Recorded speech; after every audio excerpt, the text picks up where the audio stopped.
12 years ago, Denise Koch met 6-year-old Jessie Hall. She traveled from West Texas to Johns Hopkins for life-changing surgery.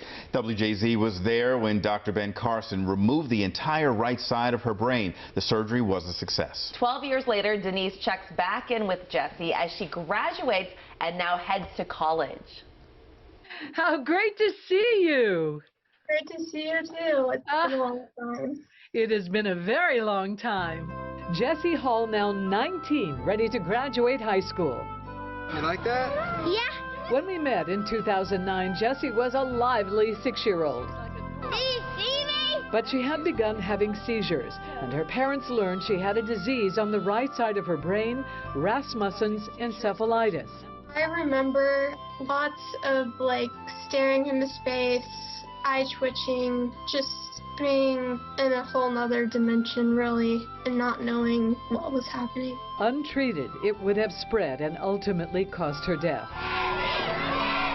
So with the support of their entire town, her parents made the difficult decision to come to Hopkins and meet with pediatric neurosurgeon Dr. Ben Carson, who pioneered curing Rasmussen's with a hemispherectomy, literally removing the right half of Jessie's brain. Do you remember that you said to him that day, "Are you going to take half of my brain out?"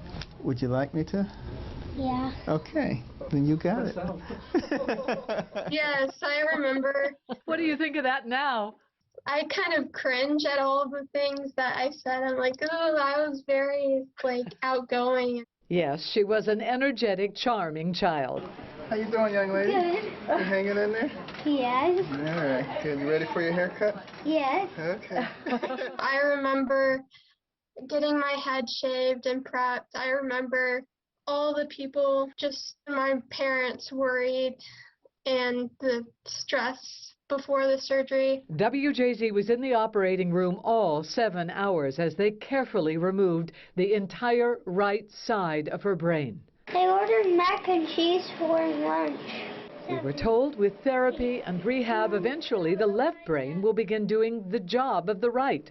Weeks later, Jessie went home. We're going back to Texas. Yeehaw! Jessie's parents were told her left side, left arm, and left peripheral vision would likely be impacted, but Jessie has adapted. It's pretty much normal to me now.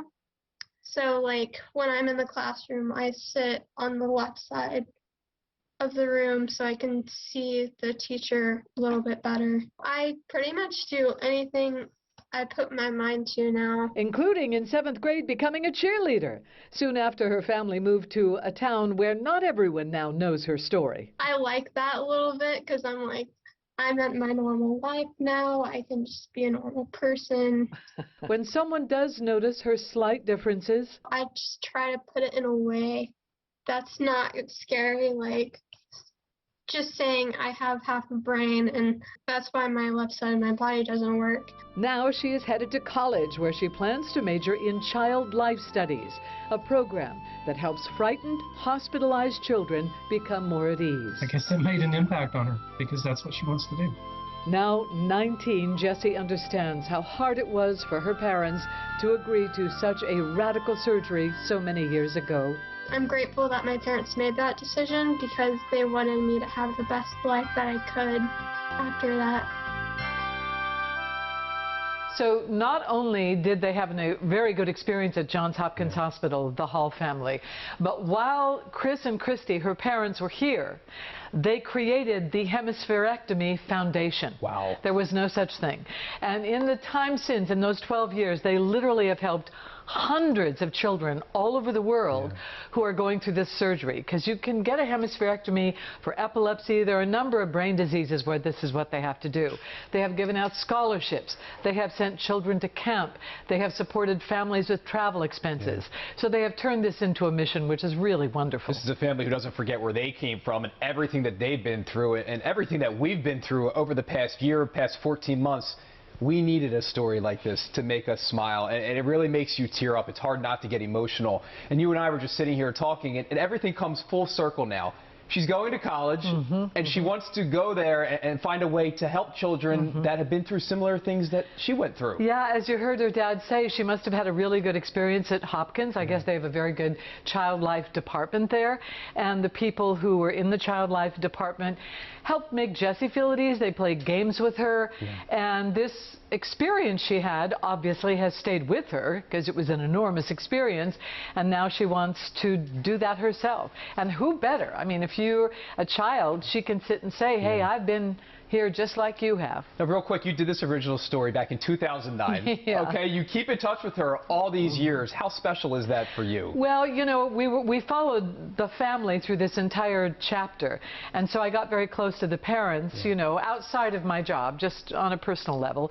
And then through social media, we kept up, and he would send me pictures as she went to elementary school, and then sent me pictures as she went to junior high, and then sent me pictures in high school. Very quick story.